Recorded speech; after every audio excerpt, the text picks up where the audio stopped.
اللي تتجيه الفرصة غير مرة وحدة وبالزهر، إلا ضيعت وانتصر الاختيار وغادي يكون مضطر أنه يقبل بأي حاجة تعطات ليه. المشكل ماشي في العزيمة ولا يصنع فرصة أخرى، المشكل خارج الاستطاعة، المشكل في العقلية والنفسية والهيئة اللي ما يمكنش ينافس بها ناس هاربة عليه. حيت الواقع ماشي ساحة فارغة تيبداو فيها الناس من نفس الخط، بل هو واحد الميدان اللي متقسم من الأول، فيه اللي داخل مجهز وعنده الثقة وعارف كيفاش يتحرك فيه، وفيه اللي داخل متقل بحمولة نفسية، بالخوف، بالشك، وبصورة مهزوزة على راسو. داكشي علاش نفس الفرصة اللي كدوز قدام جوج الناس، واحد كيشوفها باب مفتوح وكيدخل بلا تردد، وواحد آخر كيشوفها حيط عالي كيبان ليه ميقدرش يطيوطا غير تيتفرج حتى تدوز من حدا عينيه.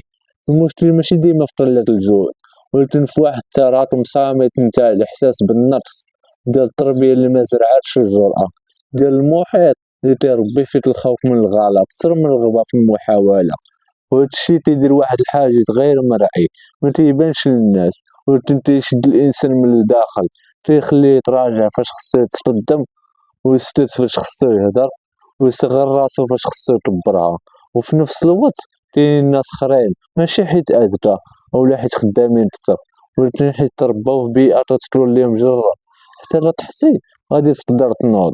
وهاد الفكرة بوحدها كتخليهم يبروفيتاو فرص كتيرة، وحتى إلا ضيعو وحدة كيبقاو مؤمنين أن الدنيا مسالاتش.